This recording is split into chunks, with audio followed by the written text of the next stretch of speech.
મિત્રો રબારીએ દેવી પૂજકની મેલડીને મેણું માર્યું કે આ મેલડીને બહાર ફેંકી દે, આ દેવી પૂજકની મેલડી અહીંયા ના જોવે. અને પછી જેમ આ મેલડીએ કર્યું એ ખરેખર કાળજા કંપી નાખે એવી આ આડેસર ગામની સત્ય ઘટનાનો પ્રસંગ છે. તો આવો મિત્રો આ સત્ય ઘટનાની વિસ્તારથી વાત કરીએ. મિત્રો ઘણા વર્ષો પહેલાની આ વાત છે. સુરેન્દ્રનગર જિલ્લાના વઢવાણ તાલુકાના સુસવાઈ ગામમાં માલધારી સામણ પરિવારનો 7-8 ઘરનો નેહડો છે.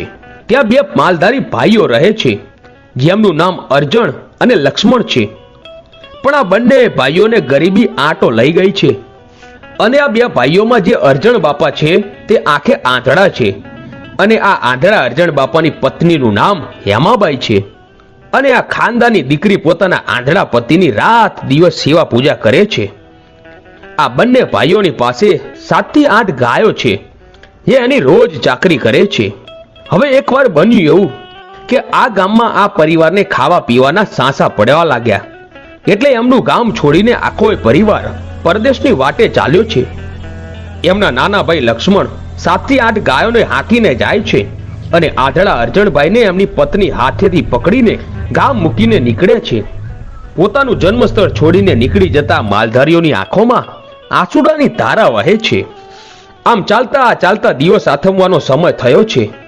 એટલે લક્ષ્મણ બાપાએ અર્જણ બાપાને ખભે હાથ મૂકીને કહ્યું કે અર્જણ, હા ભાઈ, અત્યારે દિવસ આથમવાની તૈયારી થઈ ગઈ છે તો આજની રાત અહીંયા જ રોકાઈ જશું. અર્જણભાઈ બોલ્યા કે ભાઈ લક્ષ્મણ, મને તો ત્રિલોકના નાથે આંખો જ નથી આપી. રાત શું ને દિવસ શું, પણ રાત થઈ ગઈ હોય ને તો આપણે ચાલવું નથી, આપણે અહીંયા જ રોકાઈ જઈએ. પછી તો હેમાબાઈએ બધો સામાન ઉતાર્યો, તંબુ બનાવ્યું અને હેમાબાઈએ વારું કરવા રોટલા ઘડ્યા. પછી તો વારું પાણી કર્યા. અર્જણભાઈએ લક્ષ્મણભાઈને કહ્યું કે લક્ષ્મણ, કે પરગામનો સીમાડો છે તો ગાય માતાનું ધ્યાન રાખજો. હા અર્જણભાઈ, હું જાગું છું, તમ તમાર નિરાતે સૂઈ જાઓ. આમ કરતા કરતા રાતના 12 વાગ્યાનો સમય થયો અને કોઈ બાઈ માણસના રડવાનો અવાજ સંભળાયો. ત્યારે સૂતેલા અર્જણભાઈના કાને આ બાઈ માણસનો રડવાનો અવાજ પડ્યો.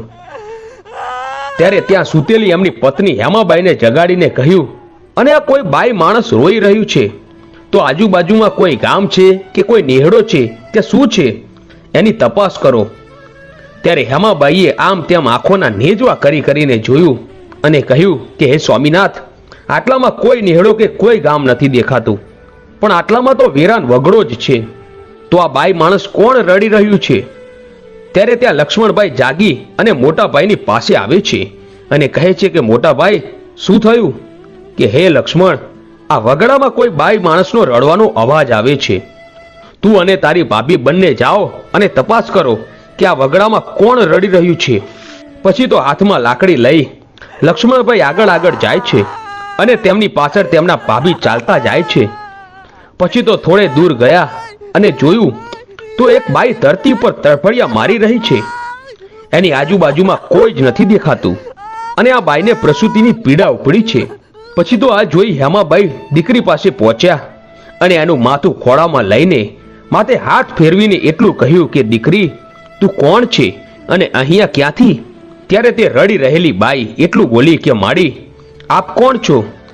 અહીંયા મારું તો કોઈ નથી, પણ તમે આ વગડામાં શું કરો છો? ત્યારે હેમાબાઈ એટલું બોલ્યા કે બેટા, મૂંઝાઈશ નહીં, ભલે ને તારું કોઈ ના રહ્યું, હું છું ને તારી જોડે. બેટા તું ક્યાંથી આવી છે? કે માડી, હું બાજુના ગામથી આવું છું અને માડી, મારા સસરાવાળા મને બહુ દુઃખ આપે છે અને હું મારા પિયર જઈ રહી હતી, પણ આ જ રસ્તામાં મને પ્રસૂતિની પીડા ઉપડી છે. હવે મારાથી હલાય એમ નથી, મારા બાળકનો જન્મ થવાની હવે તૈયારી છે માં. ત્યારે હેમાબાઈ બોલ્યા કે ભલે બેટા, તારા બાળકને જન્મ થવાની તૈયારી હોય, તું મૂંઝાઈશ નહીં, હું છું ને તારી સાથે. અને પછી હેમાબાઈ કહે છે કે બેટા, તું કઈ જ્ઞાતિની છો અને તારું પિયર ક્યાં છે? ત્યારે બાઈ બોલી કે માં, બાજુમાં જે ચૂડી ગામ રહ્યું ને ત્યાં મારું પિયર છે અને હું એક દેવી પૂજકની દીકરી છું. માડી, મારા સસરાવાળા મને બહુ દુઃખ આપતા હતા એટલે જ મેં આ રાતનો રસ્તો લીધો છે. પણ માડી, મને એમ હતું કે હું ચાલતી ચાલતી મારા પિયર સુધી પહોંચી જઈશ, પણ આ ત્રિલોકના નાથે કદાચ મારા પિયર સુધી પહોંચવાનું નહીં લખ્યું હોય. અને ત્યારે હેમાબાઈ એટલું બોલ્યા કે દીકરી તું ભલે દેવી પૂજકની દીકરી